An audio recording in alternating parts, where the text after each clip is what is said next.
श्री कृष्णा, जय श्री राधे। आज मैं आपको मार्गशीर्ष की उत्पन्ना एकादशी व्रत कथा सुनाती हूँ। उत्पन्ना मार्गशीर्ष कृष्ण पक्ष की एकादशी के दिन आता है। इस दिन एकादशी माता की उत्पत्ति हुई थी, इसलिए इस एकादशी को उत्पन्ना एकादशी कहते हैं।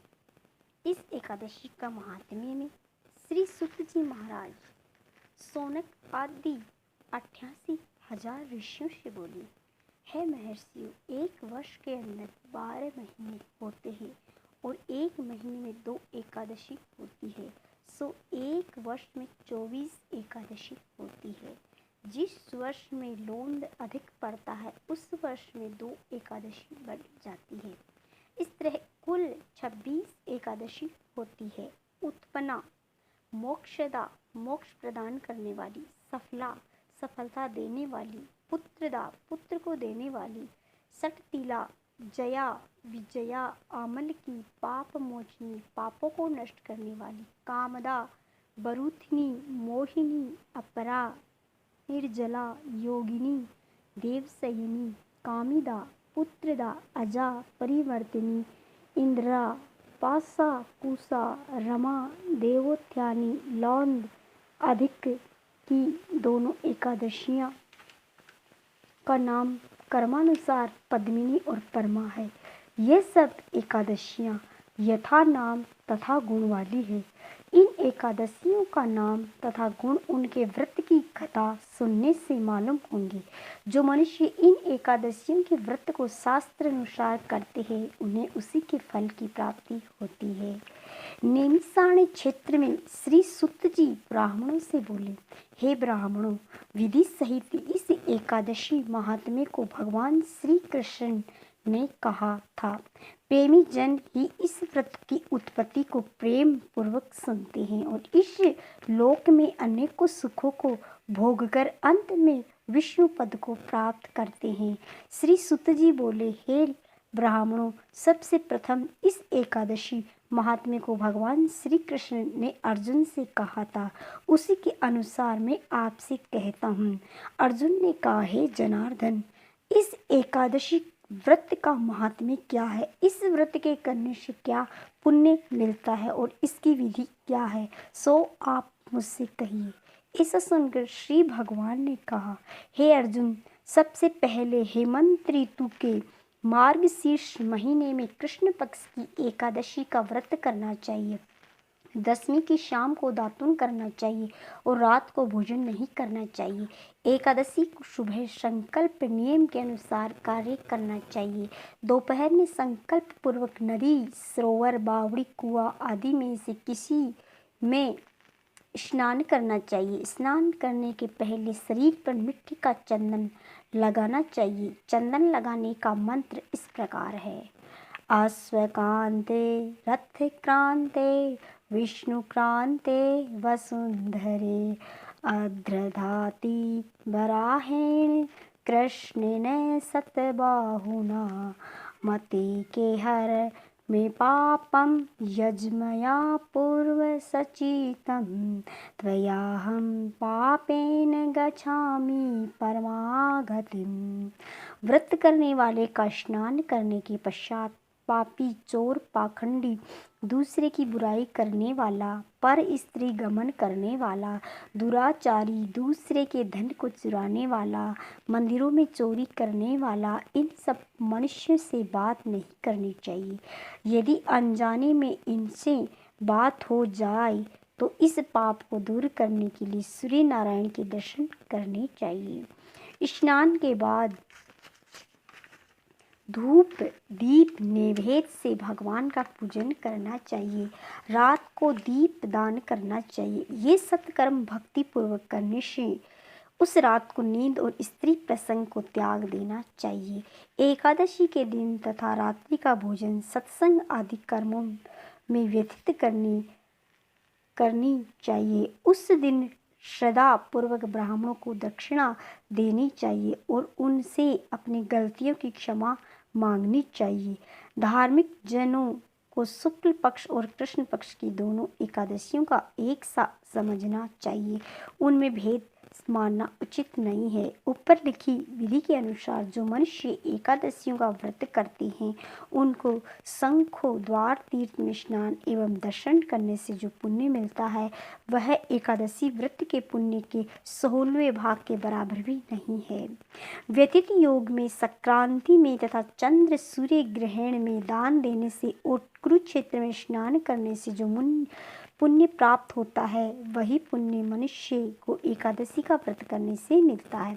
अश्वमेध यज्ञ करने से जो मनुष्य पुण्य प्राप्त करता है उससे 100 गुना पुण्य एकादशी को उपवास करने से मिलता है। 1000 तपस्वियों को 60 वर्ष तक भोजन कराने से जो फल मिलता है वह फल इस एकादशी का व्रत करने से प्राप्त हो जाता है। जो पुण्य वेद पाठी ब्राह्मणों को 1000 गोदान करने से मिलता है उससे 10 गुना अधिक पुण्य एकादशी का व्रत करने से मिल जाता है। 10 श्रेष्ठ ब्राह्मणों को भोजन कराने से जो पुण्य मिलता है वह एकादशी के पुण्य के 10वें भाग के बराबर होता है। इस उत्तम ब्राह्मणों को भोजन कराने से जो पुण्य मिलता है उतना ही पुण्य एक ब्रह्मचारी को भोजन कराने से होता है। इस पुण्य से 1000 गुना पुण्य कन्या और भूमि दान करने से प्राप्त होता है। कन्या और भूमि दान के पुण्य से 10 गुना पुण्य विद्या दान से 10 गुना पुण्य भूखे को भोजन कराने से होता है। अन्न दान के बराबर संसार में दूसरा कोई पुण्य नहीं है। इस दान से स्वर्गीय पितृ तृप्त हो जाते हैं। इस दान का महात्म्य देवता भी वर्ण नहीं कर सकते। निर्जल व्रत करने का आधा फल एक बार भोजन करने के बराबर होता है। उपरोक्त कोई सा एक व्रत जरूर करना चाहिए। एकादशी का व्रत करने पर ही यज्ञदान तप आदि मिलते हैं, अन्यथा नहीं। अतः एकादशी का व्रत अवश्य ही करना चाहिए। इस व्रत में शंख से जल नहीं पीना चाहिए। मछली, सूअर तथा अन्न एकादशी के व्रत में वर्जित है। एकादशी व्रत का फल 1000 यज्ञों से भी अधिक है। ऐसा सुनकर अर्जुन ने कहा, हे भगवान, आपने इस एकादशी के पुण्य को अनेक तीर्थों के पुण्य से श्रेष्ठ तथा पवित्र क्यों बतलाया है? सो सब कहिए। भगवान बोले, हे अर्जुन, सतयुग में एक महाभयंकर मुर नाम दैत्य का राज था। उस मुर दैत्य से सभी देवता अत्यंत भयभीत रहते थे। दैत्य ने इंद्र आदि देवताओं को जीत उन्हें उनके स्थान से गिरा दिया।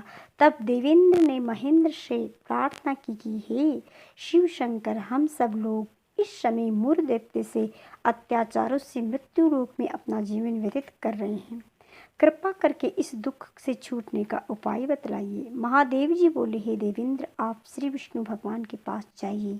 इंद्र तथा अन्य देवता क्षीर सागर, जहाँ पर कि भगवान विष्णु शेष सैया पर शयन कर रहे थे, और देवताओं सहित इंद्र ने उनकी इस प्रकार स्तुति की। देवताओं के देवता और देवताओं के भी देवता द्वारा स्तुति करने पर आपका बारंबार प्रणाम है। हे दैत्यों के संहारक, हे मधुसूदन, आप हमारी रक्षा करें। हे जगन्नाथ, हे समस्त देव दैत्यों से भयभीत होकर आपकी शरण में आए हैं। आप ही इस संसार के कारक और कर्ता है, सब के माता पिता है, जगत की उत्पत्ति, पालन और संहार करता तथा देवताओं की सहायता करने वाले और शांति प्रदान करने वाले। आकाश पाताल आप ही है। तीनों लोकों को उत्पन्न करने वाले ब्रह्मा, सूर्य, चंद्र, अग्नि, हव्य, स्मरण मंत्र, यजमान, यज्ञ कर्म कर्ता, भोक्ता आदि आप ही है।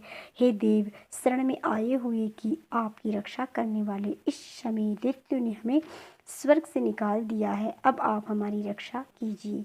देवताओं द्वारा करुण वाणी को सुनकर श्री भगवान विष्णु भगवान बोले, हे देवताओं, वह कौन सा दैत्य है जिसने देवताओं को जीत लिया है?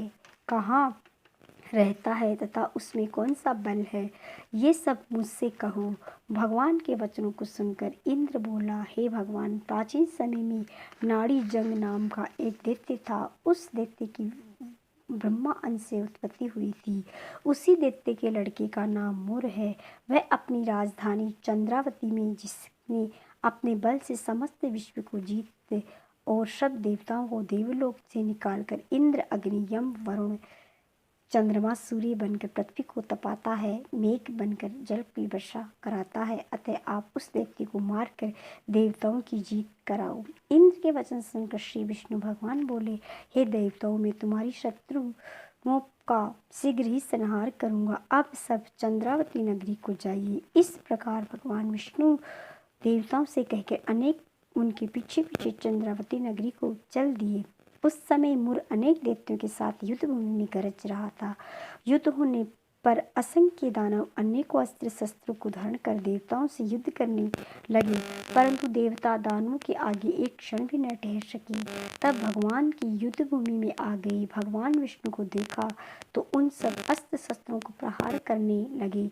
भगवान भी चक्र और गदा से अनेक शस्त्रों को कट नष्ट करने लगे।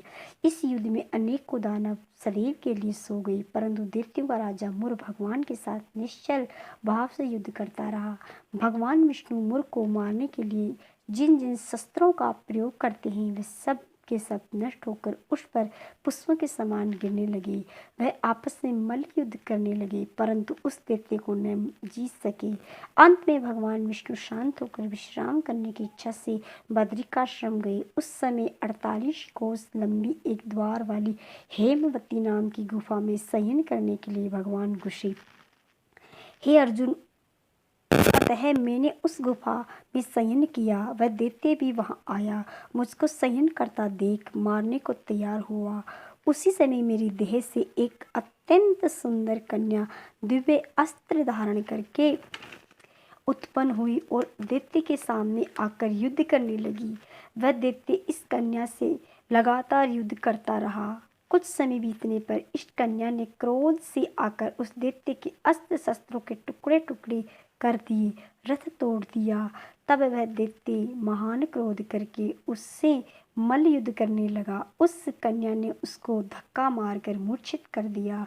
जब वह दैत्य मूर्छा से जगा तो उस कन्या ने उसका सिर काट यमपुर पहुंचा दिया। अन्य समस्त दानव भी ऐसा देखकर पाताल लोक को गए। जब भगवान विष्णु की निद्रा टूटी तो उस दैत्य को मरा देखकर अत्यंत आश्चर्य करने लगे और विचारने लगे, इस दैत्य को किसने मारा है। तब वह कन्या भगवान से हाथ जोड़कर बोली, हे भगवान, ये दैत्य आपको मारने को तैयार था, तब मैंने आपके शरीर से उत्पन्न होकर इसका वध किया है।